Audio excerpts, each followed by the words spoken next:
gut instinct right now, 0 for sack him now or sack him regardless. 1 for if he wins, you keep him. And I want to see what the general trajectory is. If we win, not regardless, but if we win, does he get a stay? If we win and if we win regardless, then he still has to go. That's the 1 and 0. 1, you let him stay. 0, you don't. Let us know. And then Johnny's going to put together the argument as to why he should go anyway. And I'll put together the argument of why, if we win, he should probably be given a chance. Go on, Johnny. Right. Are they voting there? They're voting. Yeah, they're voting. I'll just murmur. 0s, 1 to stay, 1 to stay, 0, 0, 0, 0, 0, 1 from Callum. I'm saying at the moment it looks like it's more leaning on sack him anyway. LV3 says let him stay. Daz saying let go. G says stay. Stephen says go.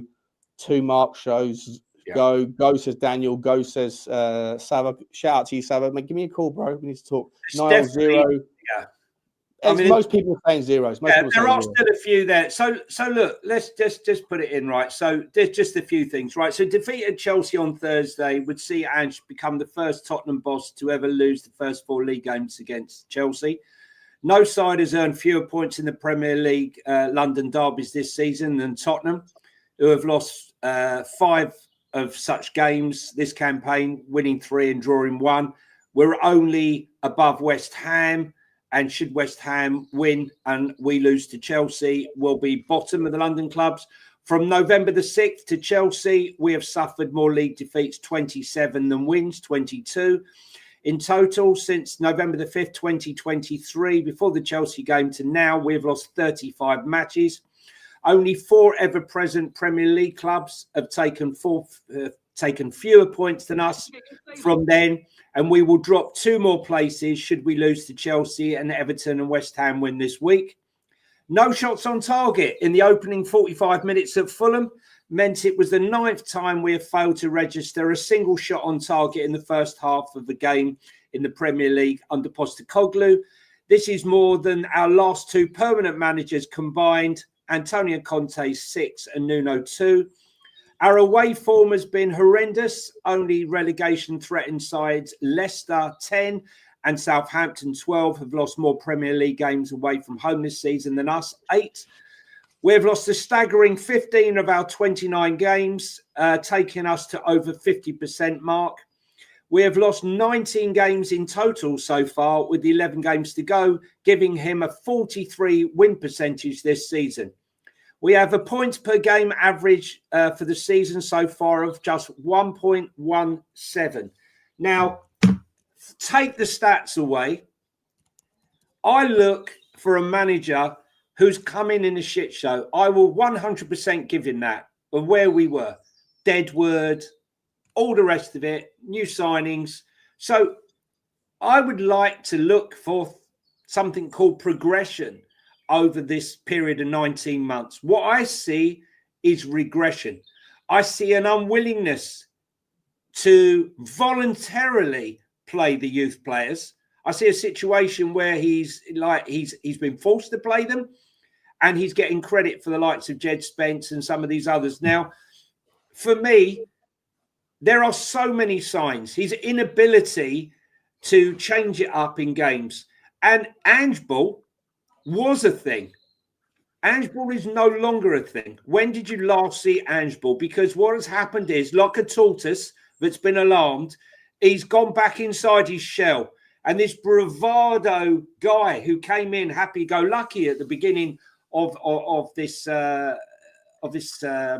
managerial career at this club has fallen by the wayside now. And what we see is a guy tinkering with his system, being more pragmatic, and that flowing football that we saw so fantastically in those first 10 games when clubs and sides didn't understand how to play us until Gary O'Neill went on Monday Night Football and laid down the blueprint on how to beat Ange Postecoglou.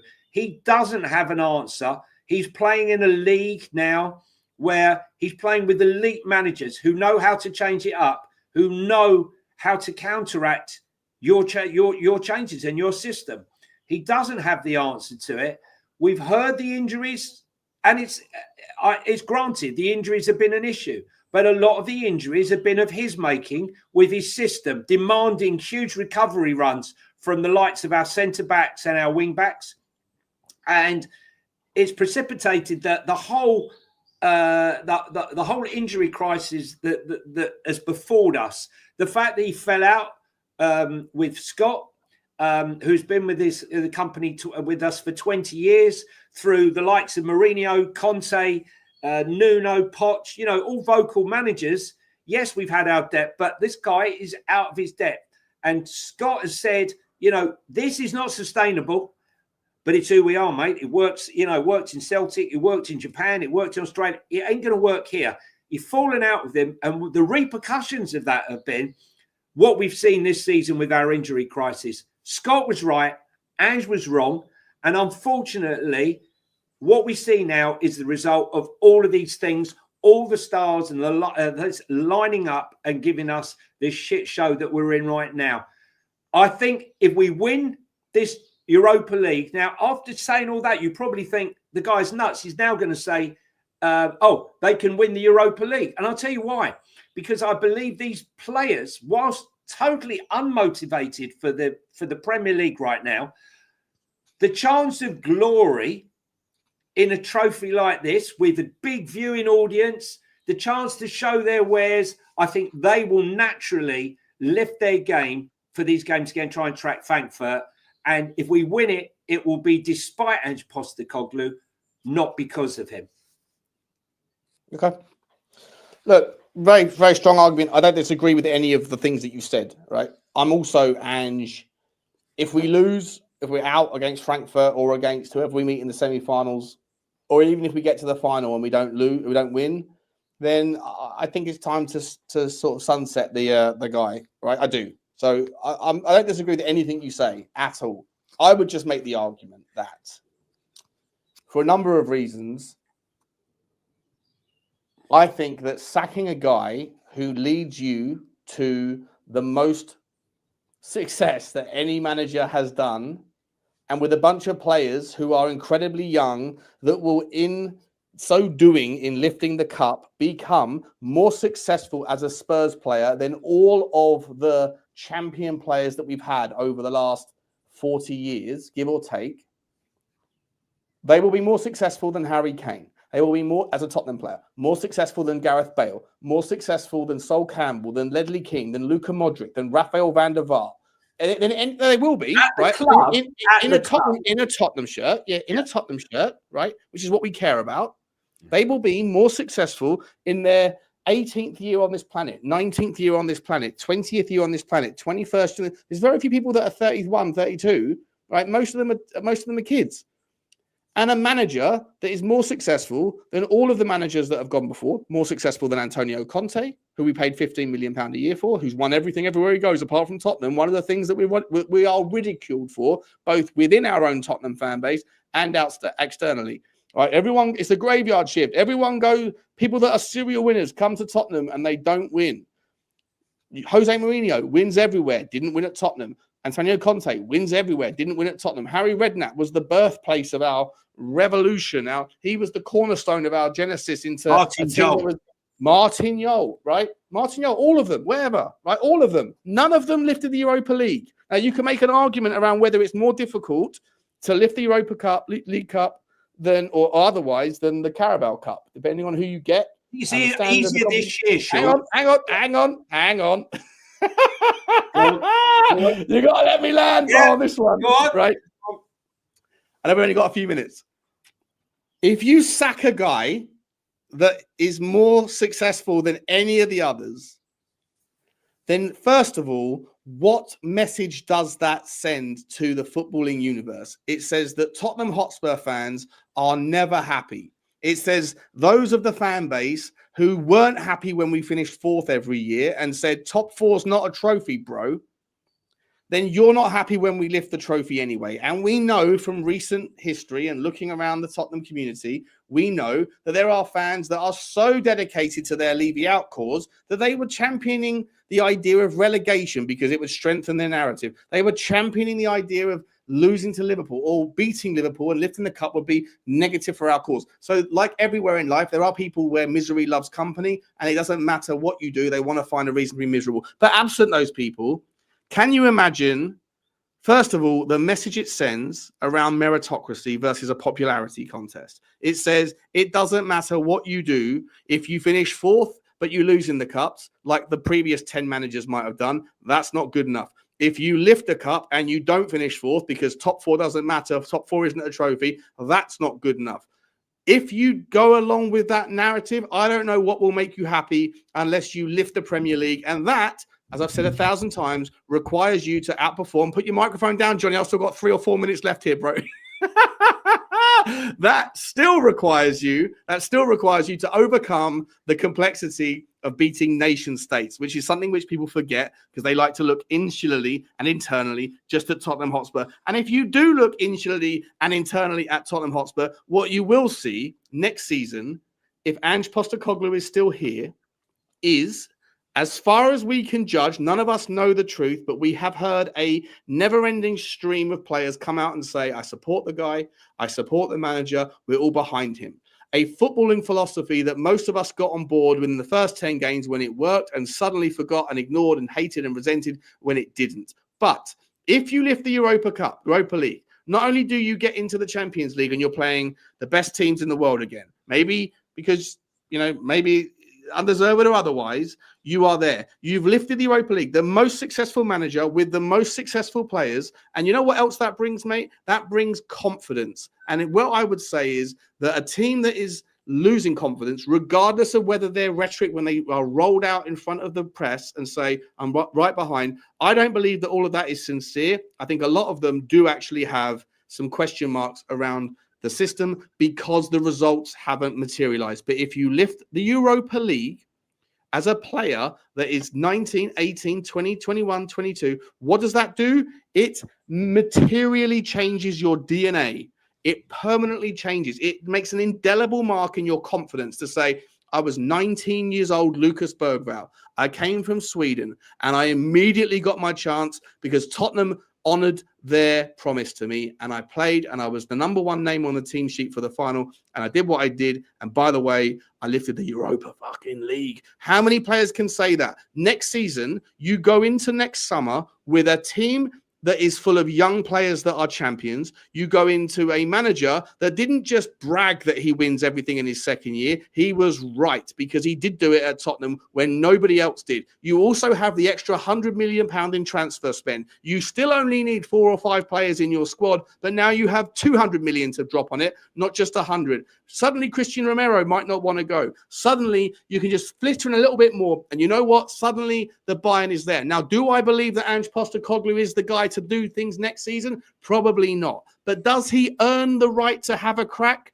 1,000,000% he does. And if you're saying no, I don't know what the fuck will make you happy, because it wasn't enough when we finished top 4 and we didn't do anything in the trophies. But if you wanted the trophies and you got one, you got a big one. The biggest of them all, by the way, in terms of size, in terms of like occupying space in that empty cabinet. The Europa League does a better job of doing that than any of the other trophies. If you think that it's okay to sack a guy for success when it's the best success that you could have had, realistically, then you set a horrendous precedent. And what future manager is going to want to come to Tottenham when the fan base have got behind this notion that it doesn't fucking matter what you do, unless you win the Premier League, you ain't good enough for Tottenham. I don't know what planet we're on. If Ange Postecoglou wins the Europa League, he has earned the right to start as manager next season. In my opinion. Mourinho, Man United.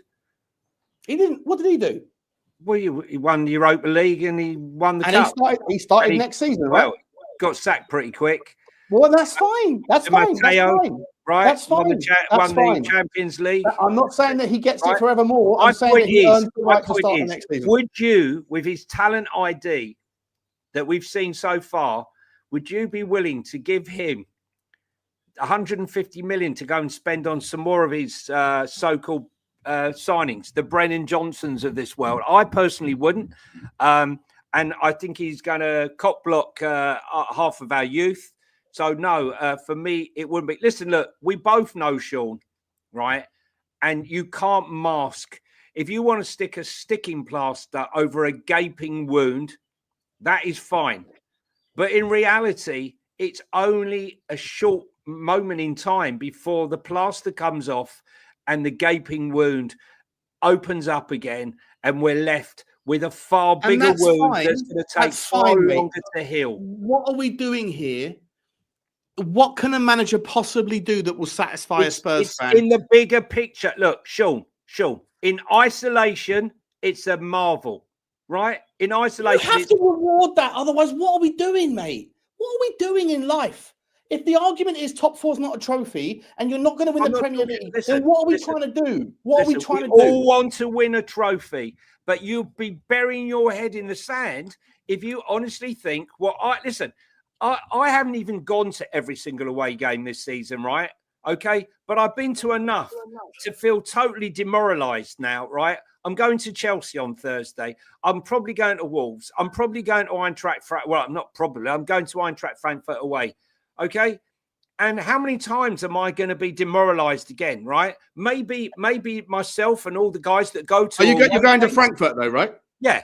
Right. Yeah. Okay, cool. So, mate, I'm not talking about this. I'm on the same... We've got to round off because I've got to jump and so you as well, right? Yeah. But in a nutshell, guys, ones and zeros. If you are sticking to your previous assertion, despite Jonny's emblazoned pitch and my emblazoned pitch, then stick a 2 in. If you have changed your mind, then stick a 1. If you were a 0 and now you're a 1 because you agree with me and you listen to it. If you've heard me and you heard Jonny and you were a 1, but now you're a 0, having heard Jonny's pitch, then stick that. But if you're sticking to your previous assertion, stick in a 2. And then me and Jonny will know that these pitches are ridiculous and irrelevant debates anyway. But we got to go. Jonny, where you going? What's going on, mate? It makes sense. You love it. Stick the numbers in. So 2, we got 2s, 2, 2, 2. Everyone's staying where they are. That was a big fat waste of fucking time, wasn't it, Jonny? No, listen, look, the pitch. Look, some people will listen to my pitch and say, I'm a joke. I've listened to it since February 2024 when I've been pitching that Ange Postecoglou, unfortunately, is not the man. And as we spoke, he's the guy before the guy, right? How many times have we said that? Yeah, I've been saying that since before Ange was the guy, mate. Yeah, the guy before the guy, right? But I don't believe that this squad is anywhere near as bad as Ange not got a clue as delivered for us. All right, fair enough. So we've got to round it off. I think everyone basically is saying that it doesn't matter what we said, that they're still on the same. They're still on the same. And by the way, Kieran, yes, mate, my argument is based on ifs. If we win the Europa League, if we don't, then sack him. 100%. I'm with you. I'm with everyone on the basis of what Jonny. I don't disagree with Jonny at all. I'm just saying, if you win the Europa League, I don't know how you can justify sacking him, and what message does that send? I reckon we'll be ridiculed by the Tottenham community, or by the football community. The guy's lifted you the biggest trophy you've ever won in your lifetime, in most people's lifetime, and you're not happy. I don't know. Anyway, guys, Jonny, you gotta go. I gotta go. Hang on, just to say, it will be proper Spursy. We sacked Jose Mourinho before a cup final. It's nothing new for Spurs.